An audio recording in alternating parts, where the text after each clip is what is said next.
Call the meeting to order. Thank you all. Call the roll, please.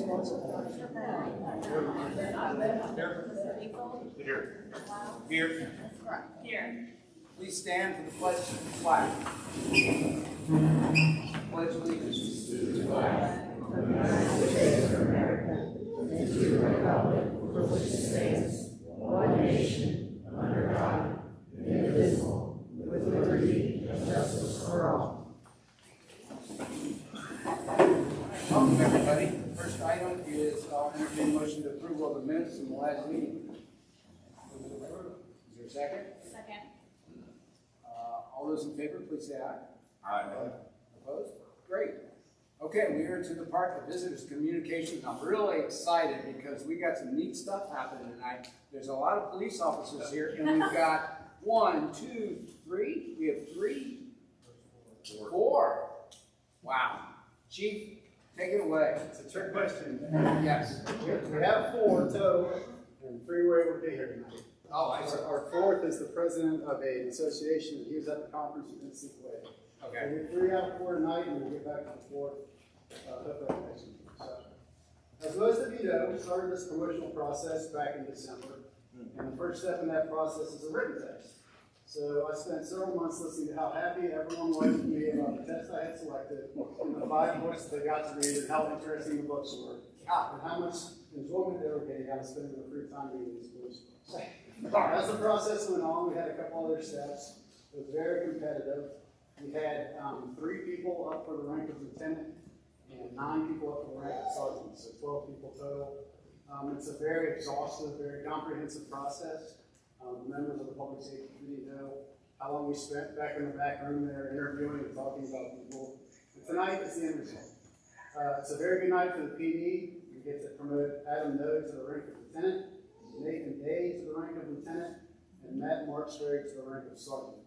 When Sergeant Deeks gets back in town, we'll promote him to the rank of sergeant as well. So, very competitive process. It was very close.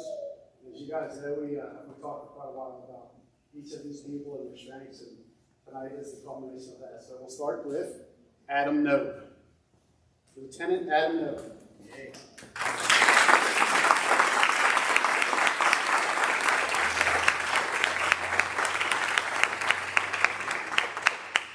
Adam came to us by way of the Bellevue Police Department in 2012. Prior to that, he worked for UKU, so he came in the door with a lot of experience and a lot of education. Lieutenant Noe holds a bachelor's degree in public and police administration from UKU. He's been to the Academy of Police Supervision. He's a graduate of Criminal Justice Executive Development. Working for us, he has served as a detective, a crime scene technician, an accreditation manager, and also a media relations officer.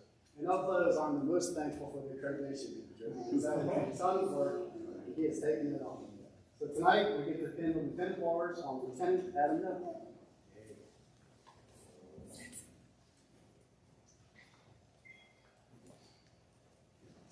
I'll get you started with the rest.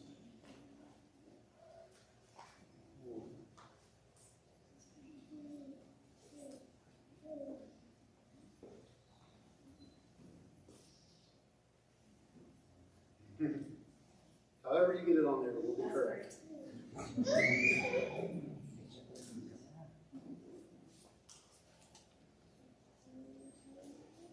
That goes on.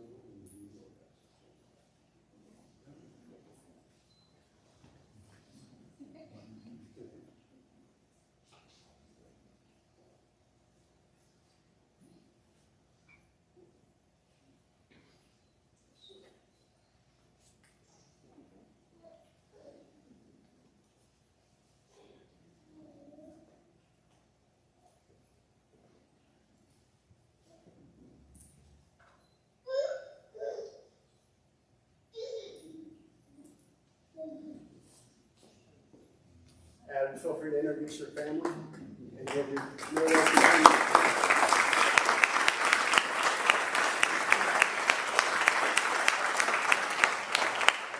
Alright guys, so my wife here, Tiffany, my oldest Alex, and my youngest Jackson.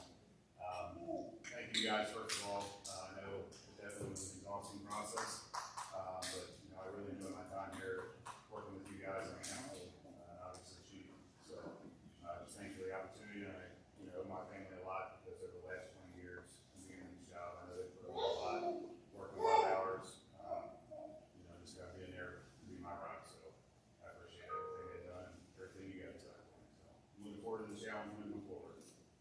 Congratulations.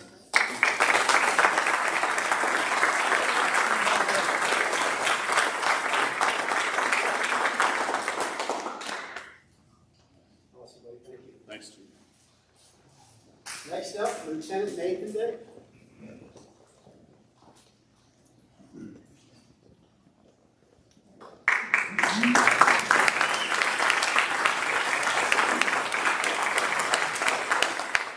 Nathan also started with us in 2012 and spent his whole career with us. He has a bachelor's degree and a master's degree in criminal justice from the University of Cincinnati. Nathan has also attended the Academy of Police Supervision and Criminal Justice Executive Development. While working for us, he has served as a field training officer, an evidence room supervisor, and a detective.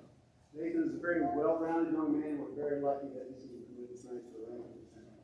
Nathan has also had a very busy past couple of weeks, getting married on July 31st, flying off to Jamaica, and coming back just in time to receive his parts here tonight. So Nathan, if you'd like to bring anyone up, whoever you choose.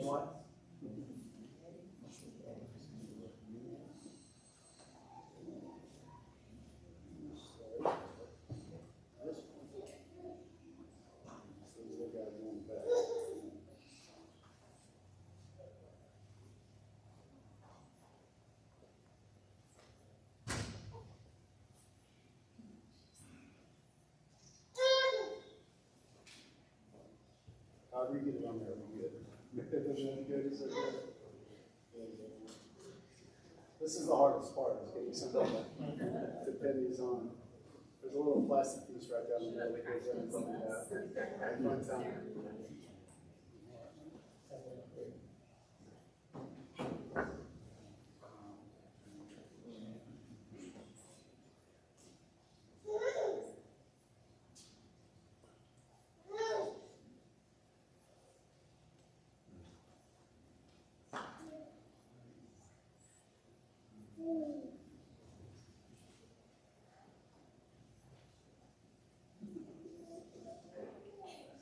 Whoever you'd like to introduce.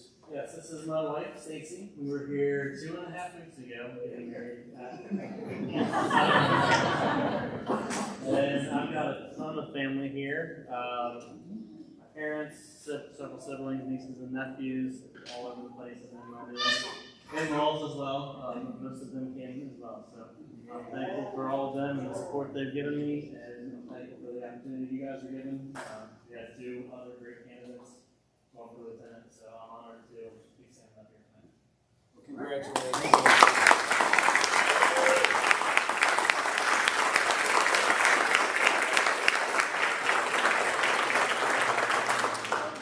All right, next up we have Sergeant Matt Morrisberg.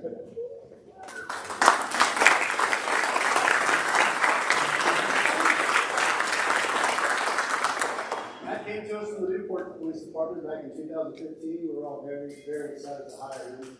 Just one of those people who just felt like he could pick him up. Matt has a bachelor's degree in criminal justice from NKU. He is the only person I know that is an NKU Hall of Fame inductee. An accomplishment from which he has received a lot of grief from his co-workers. And that's also a taser instructor, field training officer, and he also runs our annual fitness test. Another thing I'd say on Matt is he has been an informal leader in our department since the day he wasn't here. So we're very lucky to officially promote him to sergeant.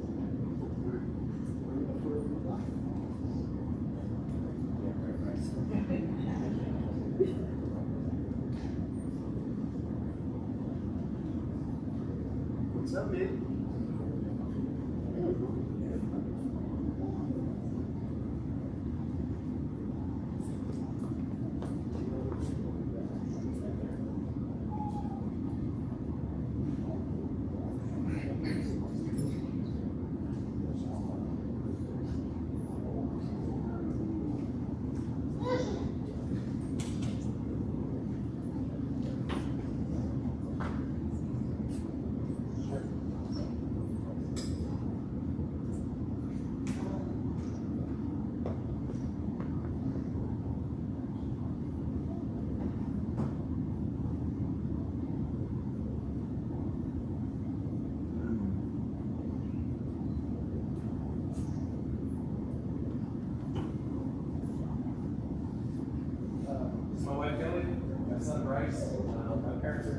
Jackie, my demo is Pat and Anita, and my good friends Robin and John.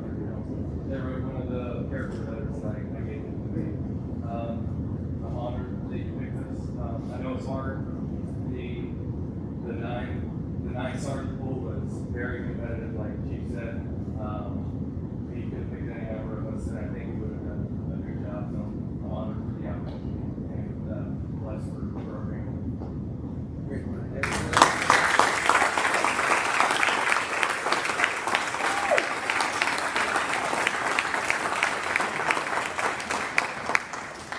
Mayor, thank you all very much. Thanks to everyone on the Public Safety Committee who helped out the interviews. 2 long nights. Thank you, Mr. Bill, for helping out. And again, I'll say it again, great night for the meeting. Absolutely, absolutely. And I have to tell you all, we have such a great police department in Fort Thomas. We're a really safe city. Part of it, I mean, look at the fact that we've got half the police department here, and the city's in good shape. And I do want to say, not only do we have half the police department here, but a couple of retired guys, recently retired. Chris Carpenter and Mike Rowland just showed up as well. So congratulations on your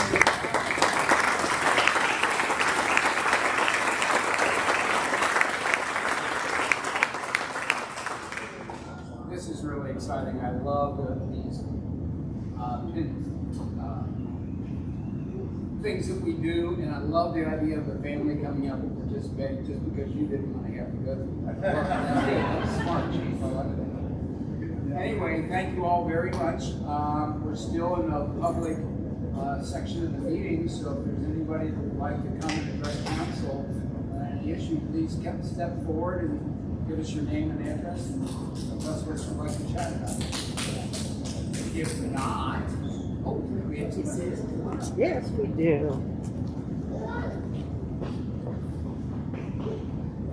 I'm Susie Reitman, I'm 61 president of Fort Thomas. Susan Gerard, and I'm an engagement therapy place.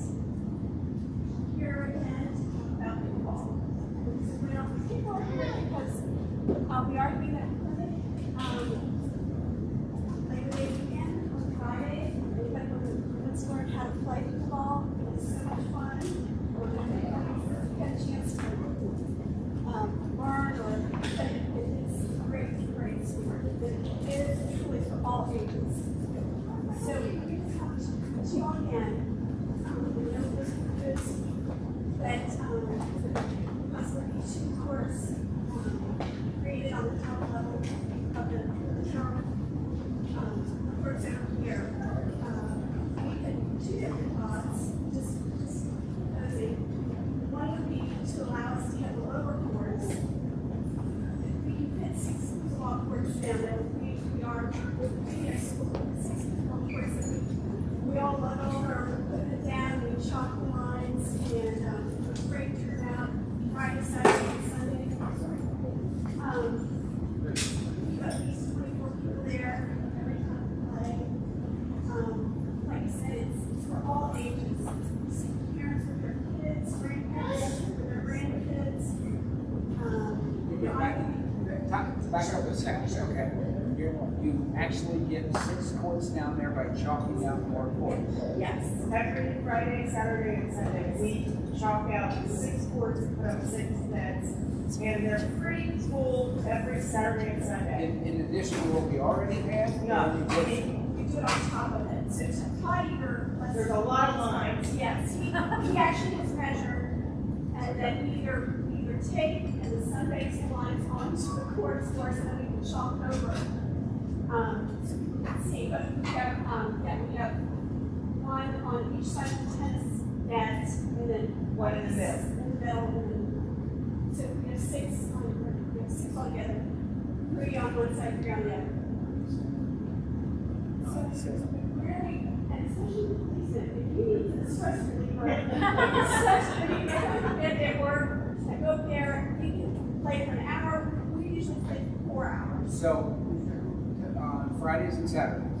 So we need to get up there on Friday or Saturday and take a picture of what you've done, because you don't need to sell us on the idea we need more pickleball courts. We're sold. That's a given. Okay, so that, but where to put them and how to put them, and I'm very interested in, because you've just taken one tennis court Well, the two courts on the lower level, 5 Okay, and 6. 2 courts and making Six 6 pickleball. pickleball. Yes. Got it, And okay. then we, everybody, not everybody, but there are several of us that are our own pickleball nets. So we lug them down the hill, we set them up, Okay. and then if you build it, they'll come. People Yes, come. absolutely. Cold Okay. Spring, Alexandria, they come from Ohio.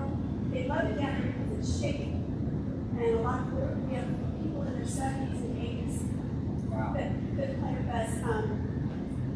And Hannah Burns, who is the PE teacher at Highlands, she's actually teaching the high school kids how to play on the indoor basketball courts now. And she is very on board. She will probably be here next month. She wanted to get some kids to come up with her to speak about how much they love it. It really, Yeah. yeah. Yeah. It's so much fun. It really is.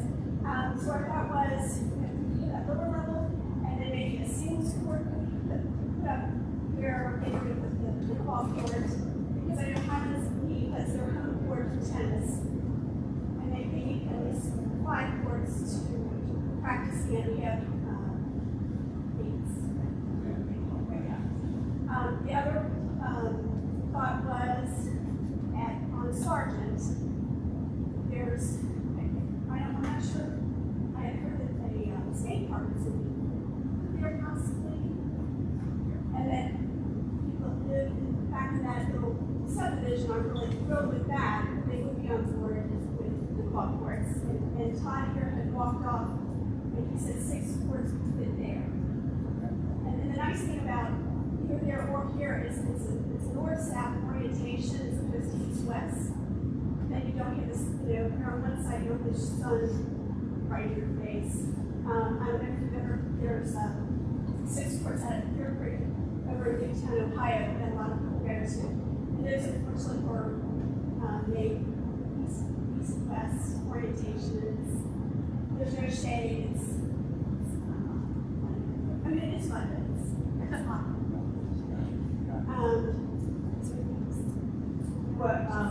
We just had the clinic On 4th of July. on 4th of July, close to 100 people came to the clinic. Oh, wow. 100 people, and we had lower level and upper level all taped off, and then the full. Both sides of the courts. So there's a huge demand. Oh, we know. Yeah. We have some, Okay. the hard part is finding flat land in Fort Thomas. Yeah. Well, that lower level, if that lower level tennis courts could be dedicated 6 pickleball courts, we would just be happy as little clams. Yeah, yeah. So, I mean, we were all willing to put our blood, sweat, and tears into, lining, resurfacing, raising money for,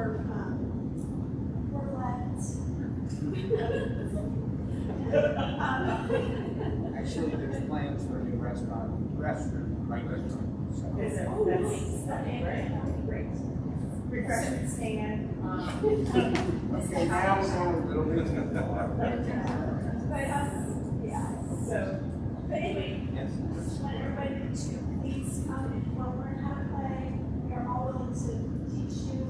Maybe you can go over Sawyer Point too. That's a nice place to go. But we've got a lot of nice people that are very knowledgeable and happy to teach anybody. Saturday morning would be a great time to come. Yeah, we're usually there from 8 to 12. Okay. There is a Fort Thomas site genius that people will put their exams and they're actually there. Do you have equipment for us to use if we come here? Oh, yeah, there'll be extra practice. There's always extra practices. Balls.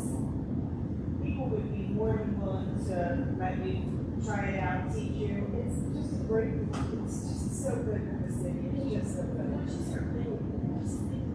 They really are. And it's like I said, We don't have too many people because we don't like too many. Is this something, I like their idea, I don't know how I didn't realize that they needed 5 tennis courts for high school, since we do have that Parks and Rec meeting set for 9/16. Is this something we can touch on that place, touch on there, 9:50? But yes, we can have a conversation about what. Maybe add that options too, because I mean, this is, Yeah, I mean, I'm getting tired of hearing. I played it a couple years ago. It's all ages and sizes. I mean, it's a great game. It really is. It is. And I think you might be onto something there that we should address, at least touch base. Two things. One is, it's easy to take other spaces, but all of our spaces are being used for something. So we always have to balance that, including, we do have a lease agreement with how much supports that. So we would have to factor that in. Yeah, no, I can, But it is something we can. not that simple, but it's something I think that we can discuss. Okay. You know. And I definitely want to take a look at it when we have it set up the 6th, see how you do that. One down on Saturday. And then Labor Day weekend, we're going to be actually going to tournament on, that Saturday and Friday evening before we're Yes. The tournament would be a good thing to come watch as well. That's a big thing, Saturday morning. Yeah. Thank you so much. Thank you. We'll be back. Thanks, everybody. Right, we'll see you again. All right, anyone else like to address council on any topic? Hey, Joe. I'll talk real loud so you don't have to worry about it. And I'm for pickleball, so you guys should do that. Is that working? Yes. Yeah. Want to know, I guess, the growing number of Identify yourself. Oh, sorry, I'm Clint Fennell, live at 404 South Grand Avenue, and was curious with the growing number of protocols, mandates, different things we're seeing COVID related, whether it's vaccination requirements, masks, all the different things statewide, in businesses, private, and everything else. If there's any intentions within the city, or if it's on the agenda to be voting on anything COVID related as far as that goes. Funny you should ask. It is on the agenda, so I'll just delay the conversation until we get down to that, and then we will allow people to talk after we have a conversation about it here. Okay. We just, after this public section, we'll have 3 reports, and then we'll go into open discussion with council on COVID, and then we'll allow you all time to chat about it. Perfect. All right. All right. Would anybody else like to talk about anything other than COVID? Yes.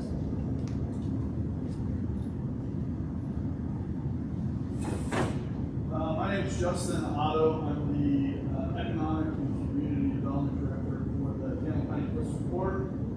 First, I want to say I'm for pickleball as well. But that being said, I just want to give a quick plug for the Camel County Citizens Academy. It's a 9-week program to improve civic engagement and just educate our business members or residents of Camel County about all aspects of Camel County government, whether it's public safety, infrastructure, quality of life, or just county government in general.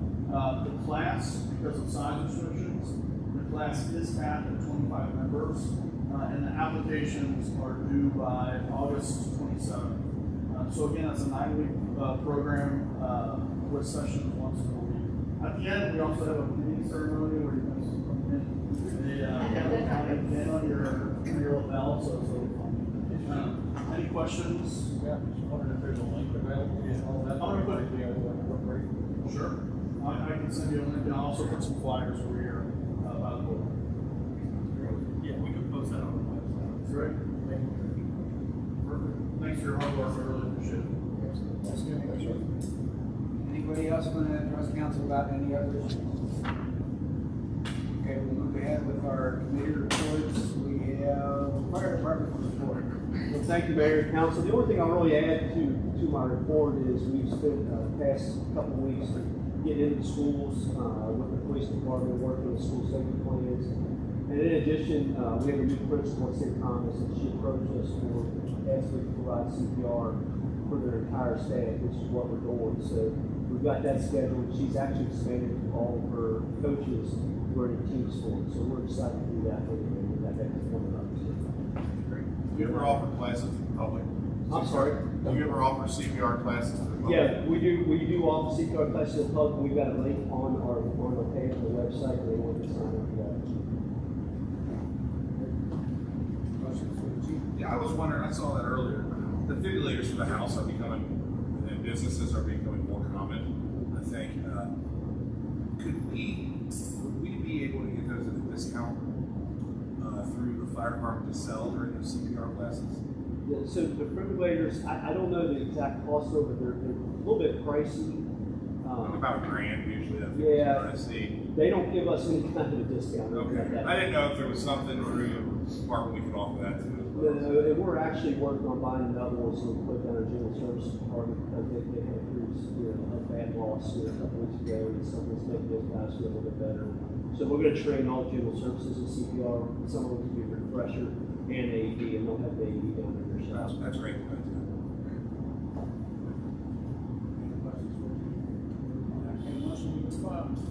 Second. All those in favor, please say aye. Okay. Police department report. Thanks, Mayor. I just had a couple of things real quick. As we talked about in our July, July went off very well. No major police-related issues between the race and the parade and the party report with the fireworks and all as well from the police side. Also, as Chief Amon had mentioned, with back to school, there's a lot of things that we do. One thing we've done in the past couple of weeks is all officers and all firefighters have done well with all of our public schools. Freshmen know where the hallways are, stairwells are, where they can go. In case it was an emergency, it's just part of what we do during back to school students and all that. That's all I had to talk about for the month. Any questions for the chief?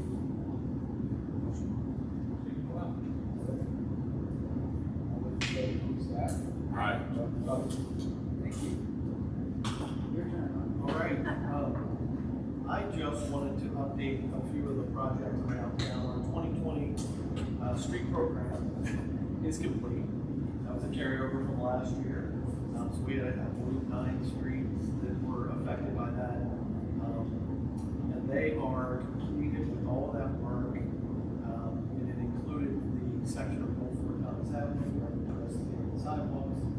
So those folks have all awaited both of those improvements. So we're happy to report that everything went well. Our 2021 street program, we have a reconstruction of Wilbur Lane. When we got into the profile of that, because we had to undercut it to rebuild that street, Duke Energy discovered that all of their gas laterals are too shallow. So they have to lower all of those laterals. And then they found out that their main is also too shallow. So they will be starting, they're scheduled to start that work, and actually this week. And they're supposed to be done by October 1st to replace the main and replace all the laterals ahead of our third start. So it does delay our anticipated start date. It's coordinated with our contractor. We'll be in there immediately following. We just drafted a letter and all those residents are receiving that letter now. That kind of helps explain that time frame and how it will affect them with traffic coming in and out of the street, because it's very challenging because it's there. The second street on our 2021 program is Morrisberg Road. We are scheduling a construction meeting.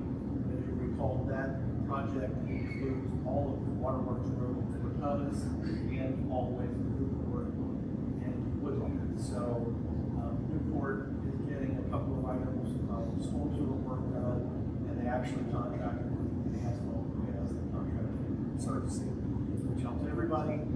So the timing of that looks like it'll get pushed out in the next 2 months. An update on the city building. This, you've been by there. I know everybody drives by the front. Around the back, they're actually putting up the steel framework for the addition on the back. They've got the sprinkler piping throughout the building, and they're continuing with the partitions of the first and second floors in the main section of the building. The fire department they've completed all the work where they have to take care of the ceilings. So the ceilings have been replaced, all the piping's in, so they're looking at doing some finish in there. We're crossing our fingers, and Chief and I talked often, even in our progress meetings. We're still trying to get the fire department back in their space. And we're probably looking at hopefully October 1st, maybe the middle of October. But the progress is good there. I just wanted to note one thing. We're really working hard to get all the work in the front of the building done before school starts on Wednesday. And it is now Monday and it's not done. That's nobody's fault except It is a target. We're working with the police department. They're actually working this week to tear out the apron for the fire department base. They'll be placing people out there, helping people cross the street, stay out of that zone. It won't start quick, it's a movement session. They'll complete work for the day before school gets out. And then that progress of that will also include putting all the pavers and the sidewalk back in the front. We're hoping to have all that done in the next 2 weeks. So we have a little bit of overlap on school traffic, but we think we have a plan that will work. Not unchallenging events that we go through. That's one that we're just working to in time for the meet our schedule for students. Additionally, Tower Park Playground, I reported last month that we were expecting delivery with equipment, and they called and said, like a lot of things, that's all been delayed. So they're now pushed back 30 days, and their expectation of delivery of equipment. Look back here, we've been working on the ball field. The site is prepared and ready over by Shelter Free behind the VA. This site will be completed and ready for them when they get here. Again, at the best guess at this point, in the middle of September. Unfortunately. The community plan implementation, we do have a meeting set for Wednesday, September 15th in the Bass Hall right here at 6 o'clock. We'll pick up some of the conversation from the projects that we were referenced tonight with the Texas Skate Park and the development of the area on Roller, Highland Park, and any other topics that we have. So that meeting is set. We'll be advertising that out for folks to be a part of that. And we need to set a public works committee, so I'll ask the council members on that committee before we leave. Hopefully, if we can coordinate a public inspection on the street program from 2020. And I'm just going to give a shout out to Julie Rice retiring in 2 weeks. Miss Julie, she's been in the city for a long time. In fact, she started in the finance office and she's been in general services for most of her career here. We'll miss her. We have an appointment for her replacement starting today. So we're over happy to have 2 weeks to share her responsibilities. And I think that's all I have. Unless anybody has any other questions about any other projects or anything else. I have a question about boulders with the work that Duke is doing. I know when the city planned to repave, that it was planned to do it in sections and thirds. Yes. Will the Duke work shut the street out completely, or do you know what the plans are? No, it will not. And most of their work, like for example, the services, they're going to bore all those across. They won't open trench those. And they may be able to do the main with a boring as well. Okay. So they'll open 2 ends of trenches, and that's actually outside the pavement, the main is. So there'll be minimal disruption, and it will not take on the same effort of the thirds that it will with reconstruction. Okay, and then just making sure that one resident said she needed access to. Yes, we covered that in our pre-construction Great, awesome. meeting. We're connecting the contractors with Duke and with our contractor with them to see. Fantastic. All right. Good memory. That's not very exciting. In fact, that's boring. They get worse as the night goes on. Okay. Hold on, one more question. City building, any chance we can tour? Yes, actually, my hope is that we could do that maybe in our second meeting in September before the meeting. I think it's interesting enough, and we talked about going back and revisiting just so you can be inside the building. The frontage should take shape in the next couple of weeks. So they're hoping to get the sidewalk in, pavers in, reconstruction driveway. You can see the stairs are there, but that all has caps on top of those walls. I think it'll be a safe entry in the front, and there's enough inside to see the difference from the last time we did that. Great, thank you. All right, we are unfinished business, discussion update on COVID-19. A lot has changed with COVID. The governor came out with a mandate for the schools, and I know people have been looking at that. The Delta variant is around. It's amazing. I guess a lot of the majority of the folks in Fort Thomas have been vaccinated. The tricky part about this is even vaccinated people can get COVID. I personally know of 2 vaccinated people that got COVID. Now, the good news is that their symptoms were really very, very mild. In fact, neither of them even realized they had it. One had a runny nose and the other had some allergy-like symptoms. But because they knew they had it, then they had to be safe with their children and try to keep their children safe. Those who are unvaccinated, I know I went down to Kroger today. I started wearing my mask again. Kroger is now mandating masks for unvaccinated people. But it's kind of like, I'm vaccinated, but I'm going to wear my mask anyway because I don't necessarily want to get it from a place like Kroger if I go to Lowe's or something like that. But as far as any mandates from the governor to the city, we haven't received anything yet so far.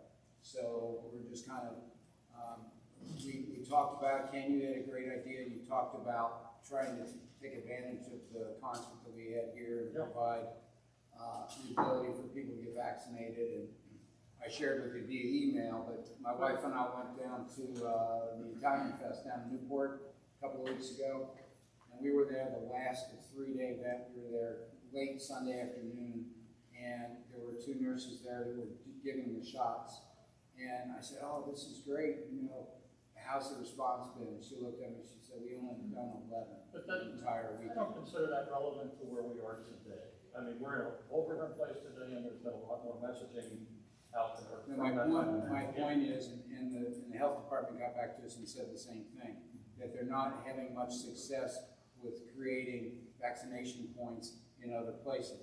Distributing material, trying to encourage people, I think is the main thing that the health department is trying to do now.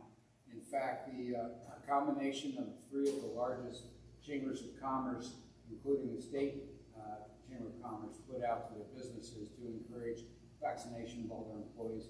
There are a lot of businesses now that are requiring vaccination for them to continue employment. So the health department, feedback I've gotten from the health department is those things they think are going to have more of an impact than anything that we as a city can do by just encouraging people to do it. But obviously we should still encourage them. So that's where we are now. I mean, I can add a little bit to the conversation about the events, because we have started to look into the opportunity of having vaccinations available at our events. And I've had a lot of conversation with the health department specifically, and they gave the same response that the mayor just gave. That in fact they are not offering that to us for them to participate in our events specifically for vaccination. They've referred us to other vendors, whether it's Kroger's or other independent drugstore locations or Walgreens, whoever's willing to do that. So where we are with that, we did with our farmers market, we did a blood drive a couple of weeks ago. So that group is very interested in offering public assistance, public service type issues like blood drives.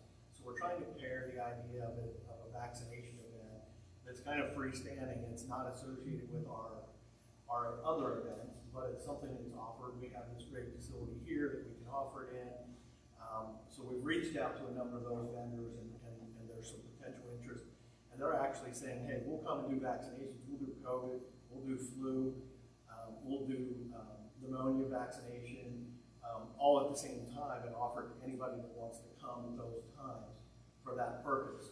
So we're working out that possible detail and the timing of what that might take place and what it might look like.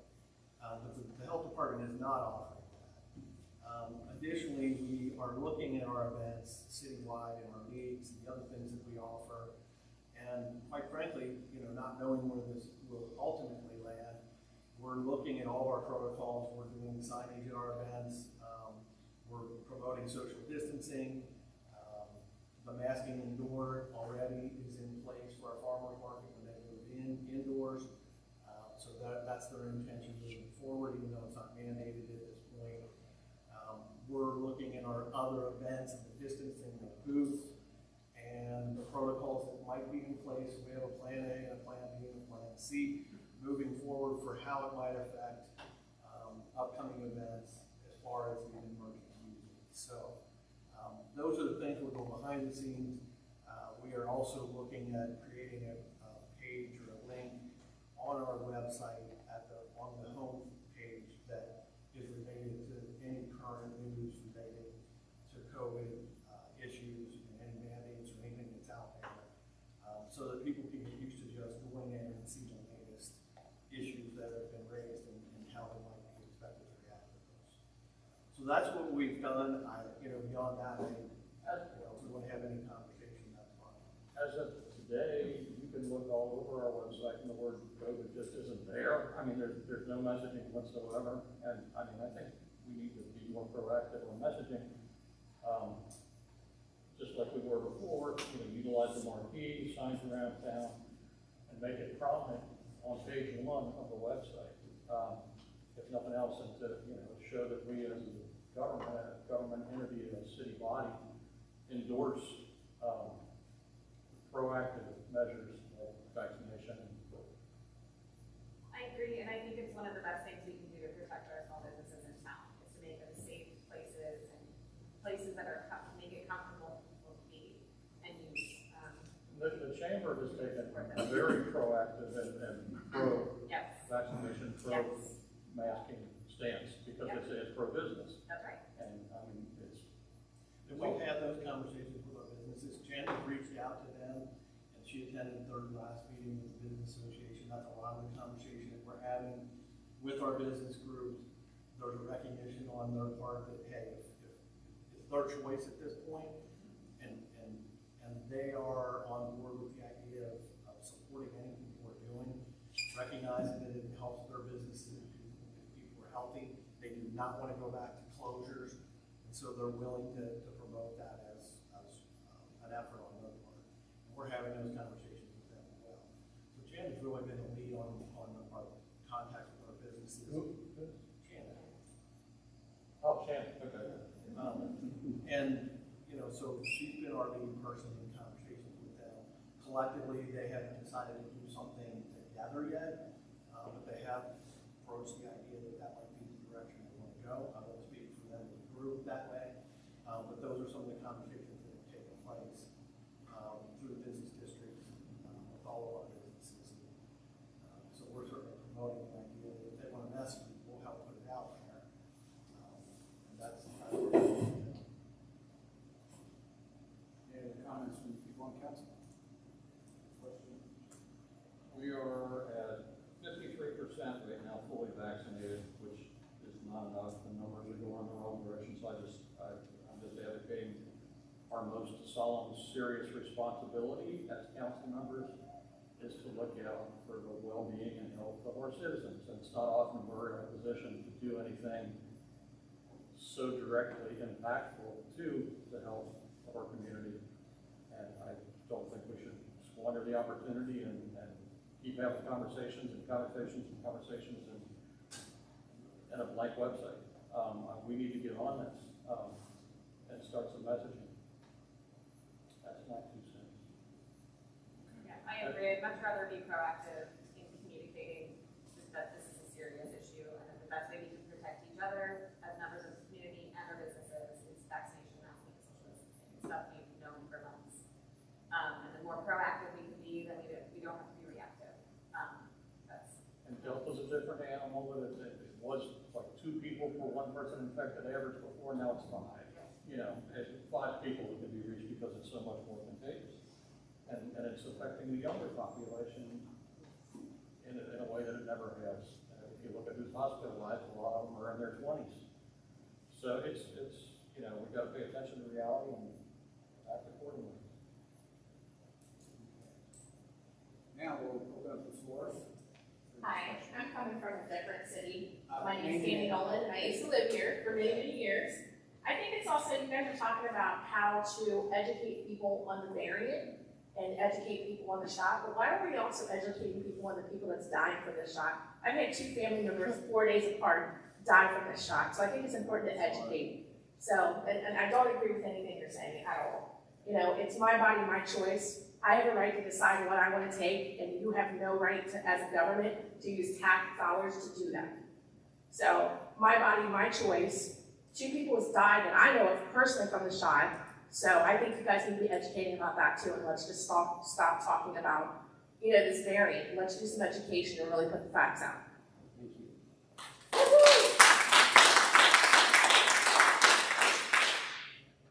Ryan St. Olaf, from Forest Avenue. Just because her thing caught me off guard, as soon as she said I knew 2 people that died, he's laughing. Yeah, it's I'm not unbelievable. laughing, I'm not laughing. No, I'm you just literally laughing. go, Unbelievable. it's ridiculous, and I just want to ask. I would love to know Okay, the no, details sir, of those sir, that- I'm on the mic. Go ahead. Great. So you want to put something on the Fort Thomas website? COVID's been around for what, almost 2 years now. You act like no one knows what it We is. used It's COVID like shots for putting 14 it on the years. website is going to somehow magically solve something. At this point, people have made their mind up. How they feel about COVID. I want to get vaccinated. I don't. I want to wear a mask. I don't. It's really not up to the city, as you said, What do government, to decide who should be doing what. To protect its. Especially when someone has a biased opinion when they laugh about somebody getting. I'm not laughing. You did. I'd love to. That's know more disgusting. details. Please email me the details. I would love to know the details of those cases. But why is that your business, the details of it? She I don't said trust what you to do that. I mean, that doesn't matter. Okay, but I mean, if you're making a claim that the shot kills people, I would love to see. Can you some tell me why the documentation about CDC that. stopped reporting it as of May 1st? They're the bears. Yeah, you might want to research that. Why did the CDC stop reporting it as of May 1st? They're spam vaccines. You might want to do some research on that, kid. Stop recording. I'm not sure. All right. Anybody else like to address the council?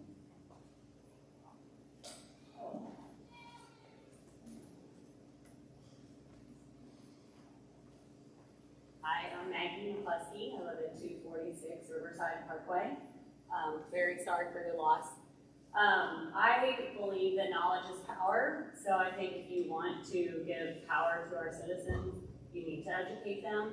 However, I also think you need to remember that we are given freedoms, and I think that, to their point, that you need to make sure that you're knowledgeable on every aspect. So when I looked up, I'm trying to become more educated myself. When I looked up the cases, I didn't realize that they're reported as COVID deaths and probable COVID deaths.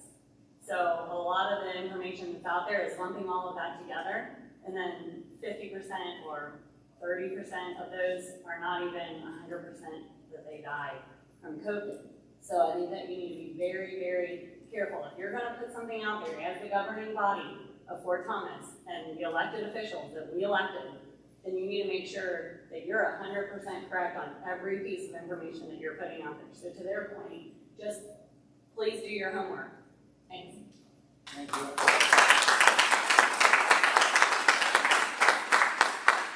You know, that's a very good point, and I understand your point. And quite honestly, my personal opinion, not talking as mayor, but talking as a citizen, is probably the most frustrating thing for me personally about this whole thing is how political it's become, and how hard it is to trust the information that you're seeing.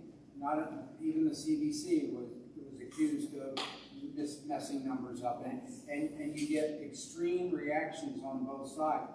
I was reluctant to take the vaccine, and I was reading some stuff, and I tried to follow up. You know, I'd see one article, and then I tried to follow up and read other articles to see if they were justifying this article or not, because it used to be, back in the old days, those who remember, I mean, there was like three TV channels and 3 news sources, and you believed it because there was no other source of information. So you had to believe.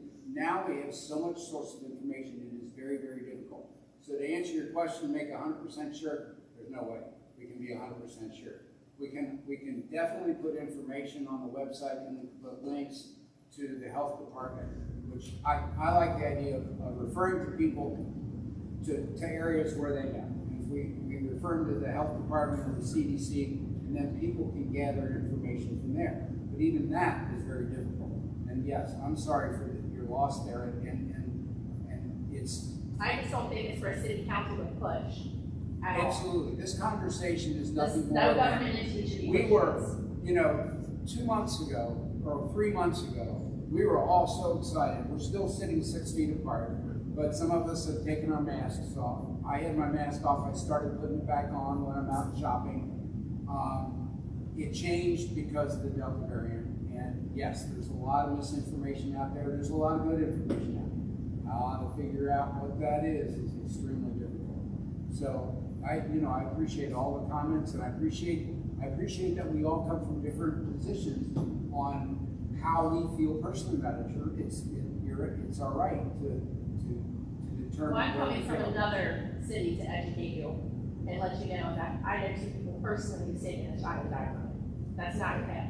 Yeah, no, it's not. And then we're not recorded. So, there you go. If the internet existed back in the day, we would still have a really bad polio problem. And that's just the misinformation that exists. If you can't trust the CDC, that's our go-to. You can't, we've done an improvement, come on now. What I was getting at is that as the governing body and the elected officials, if you all take a stance, a hard stance, instead of referring to a different governing body, you take a stance and say, here's what you should do, you're gonna have to back that up, and I don't know that you have very concrete information that the citizens are gonna believe is If our stance is, we concur with CDC recommendations that are this, and this,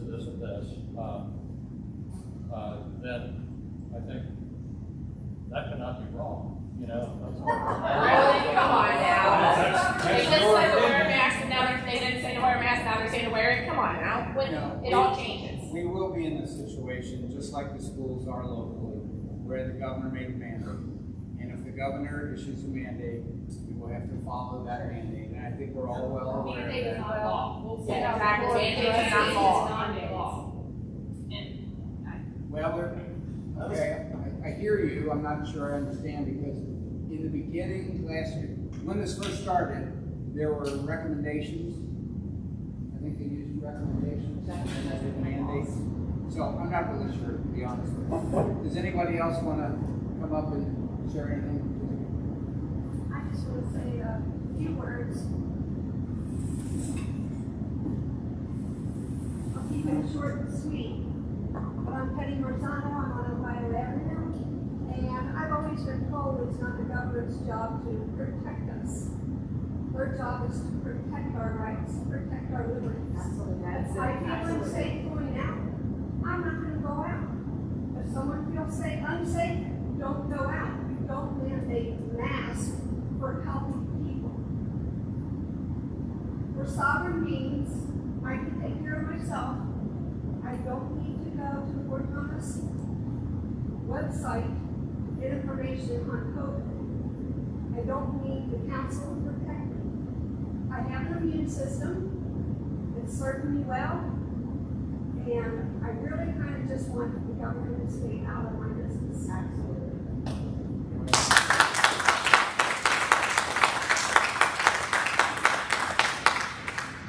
Anyone else? So I'd like to say something. So not everybody that's sitting up here feels the same that Councilman Bowman feels. So I am under the mind of adults making adult decisions. Give us our information, we'll make our own decisions. So I don't want you guys to leave here thinking that this council is leaning one way or the other. There's still a conversation to be had. I do like the getting as much information out there as a city, providing as much information as we possibly can, and then letting the adults make decisions for themselves and for their families. So just wanted to put that out there. I think that should be both ways.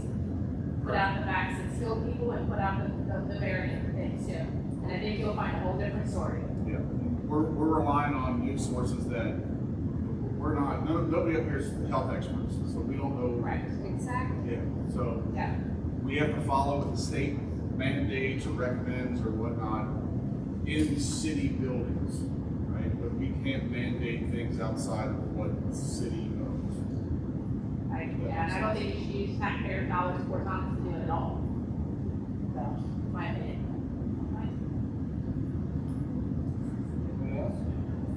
I just said something too. I appreciate what Jeff said. Thank you guys for coming and talking.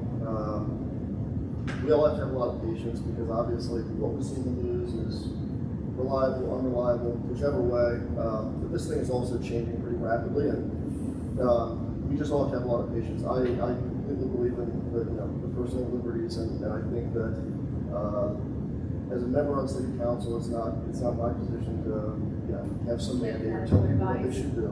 Well, I'm not anywhere near licensed to give medical advice. Exactly. But I would also say we have to have patience, and there are things that we can do. We all know. The gentleman in the back, I appreciate your comment. This has been around for a long time now. We know. I mean, wash your hands. Don't socially distance. Wear a mask where necessary. I'm in favor of that type of thing, but it's not my role or city council's role to tell people they have to do that. So, but that's where I stand, and I appreciate you guys coming tonight. Thank you. Prevent the spread of viruses. So let's get real. If there is information that is put on the website, are we also going to be able to send in information that if we feel is valid?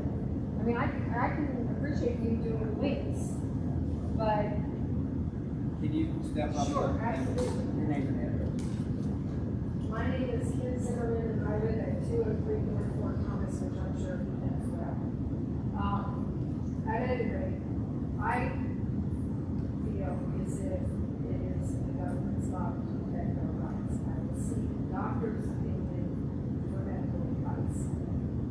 And the governor is going to have to address what he can do with the courts as it is now. He's already handled it in the courts. So I don't think the city council needs to get ensnared in that. They have taxpayer dollars spent on that too. If we see information put up on the website that we have found other sites, reliable sites that dispute that, what can we do to make sure that information is shared as well? Good question. I think it probably needs to go through the health department, or the health department, before we can put up anything that the citizens send us. Go to trusted sources. For us locally, it's the health department. For the health department, it goes out the line of the state, and the state it goes to the federal. They all concur that there's a real threat, and we have to look to these agencies with their expertise to guide us in our actions. So, and like I said, What actions do you need to take as city council? well, I don't know. Messaging is the one that I think that we owe our people more than anything. Okay, well, we'll message ourselves too. Accurate messaging from the credible sources. On the site, if we find that there's false information, we have scientists and doctors to back that up. I would say our best issue is to do nothing. Absolutely.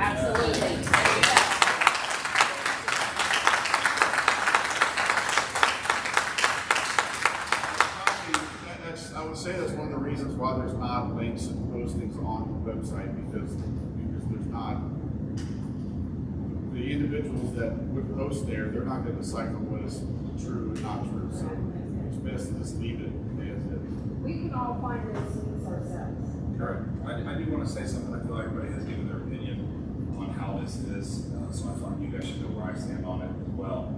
I agree with them on his belief. I think it's your choice to do what you want. But I don't want anybody to think, people coming down hard on Ken here. There's probably not a bigger person here with him, but he wasn't laughing at him, I promise you. He is just, he cares so much. What he believes he is doing is the right thing. And that's his opinion, as it is ours not to ask.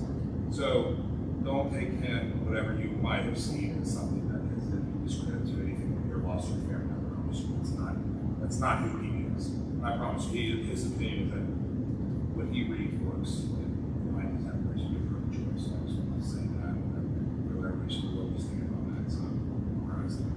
Well, the good news is if we use messaging from the health department and the CDC, these are government entities that have a long history of having the public trust. It is just recently that we no longer have the public trust. And I don't think you can go wrong by using concise, important messaging as a city. It costs taxpayer dollars to update the website. It's a couple of clicks of a button. And I don't see why we would want to temper businesses in our communities by a simple message.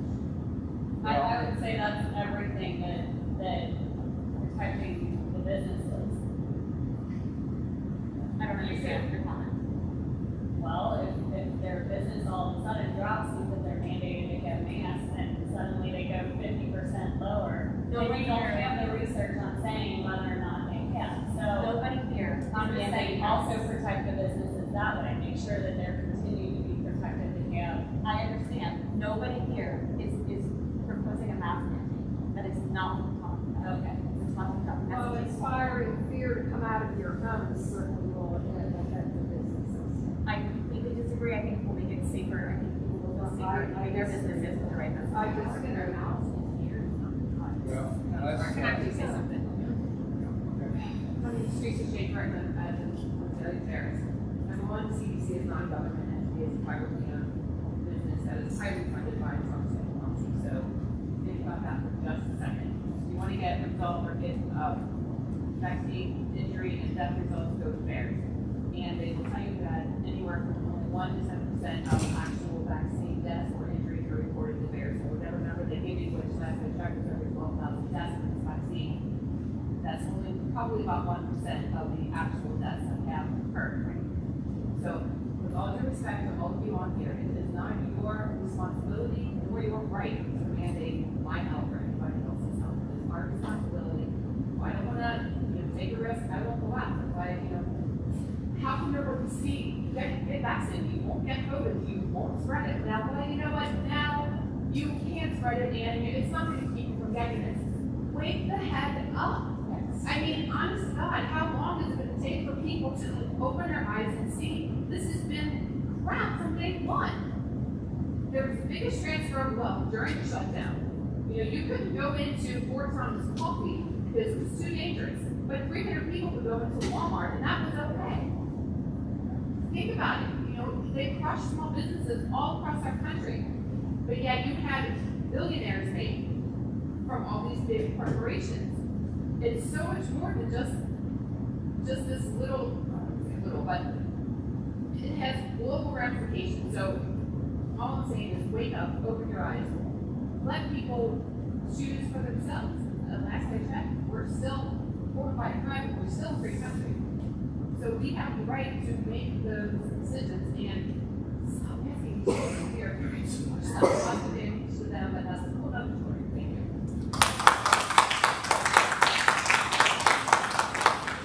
well, I appreciate everybody's comments about this. As Connie was saying, there was no intention to talk about a mask mandate. It's just, do we do anything different? Because we were all on the impression we were coming out of this, and everybody was feeling excited about we don't have to wear masks anymore, we got the vaccine, and things, there are hiccups out there.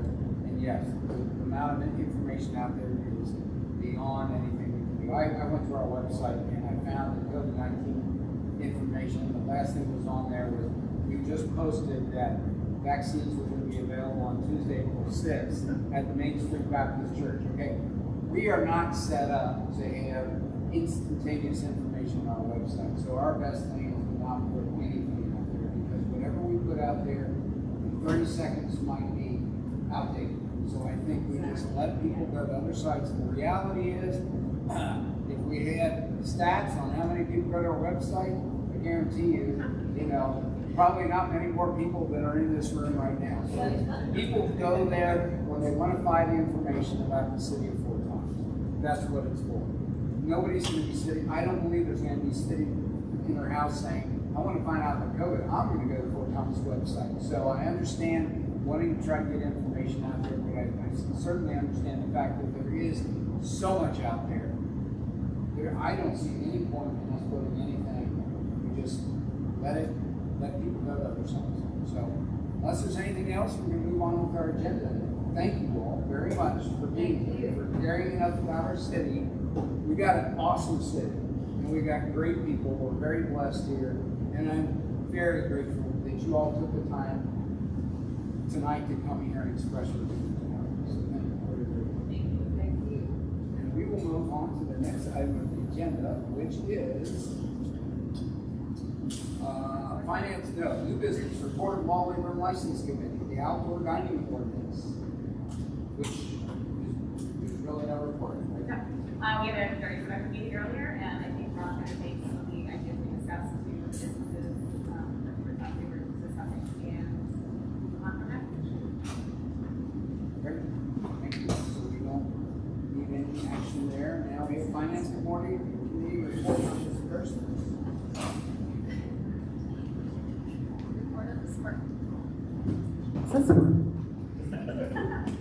Report of disbursement July 17th through August 11th, 2021. General fund, $129,822.25. Public Works KDOT fund, $125,124.10. CPD revitalization, $436,278.44. Waste fees, $96,248.14. Police and fire pension fund, $2,353.83. Total, $789,826.76. We, the undersigned members of the Finance Committee, recommend that warrants number 9657 through 9779 be approved. Treasurer be authorized to issue checks for their payment as presented. Chairperson, Mr. Pizza.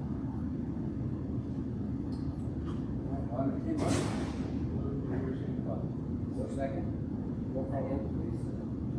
Mr. Bender? Aye. Mr. Black? Aye. Aye.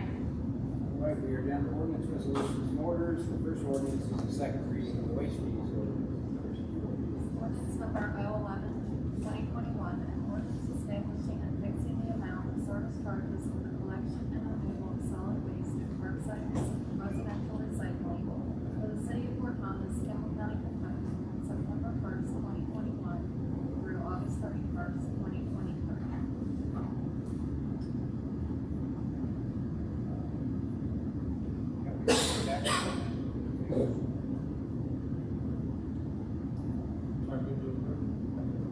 Second. Second. All's money, roll call vote, please. Aye. Aye. Aye.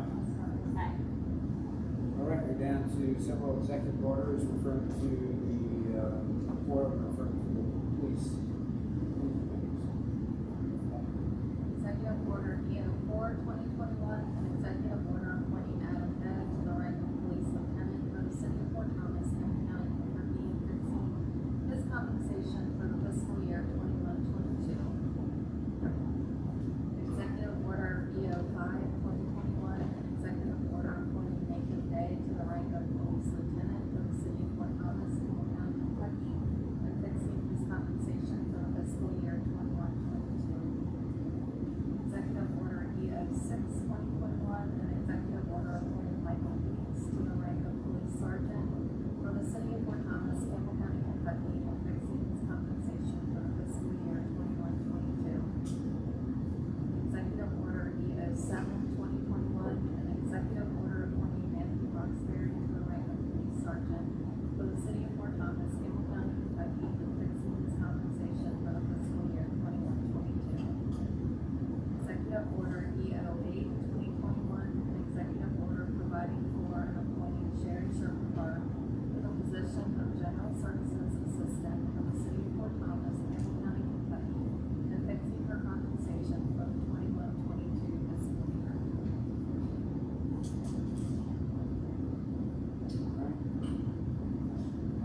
Now, entertain a motion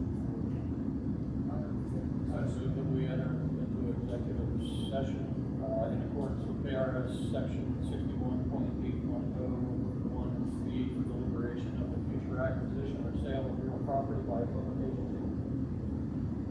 Second. This is please say aye. Aye. Opposed? Okay, we're going to executive session to discuss the possibility of property. There will be no action. Well, we'll come back in regular session. Yeah, we'll come back into session, and likely will not be, action tonight, but if there is, we will come back into regular session, so, other than that, there's nothing else left on our agenda. So again, thank you all so much for coming, really appreciate it.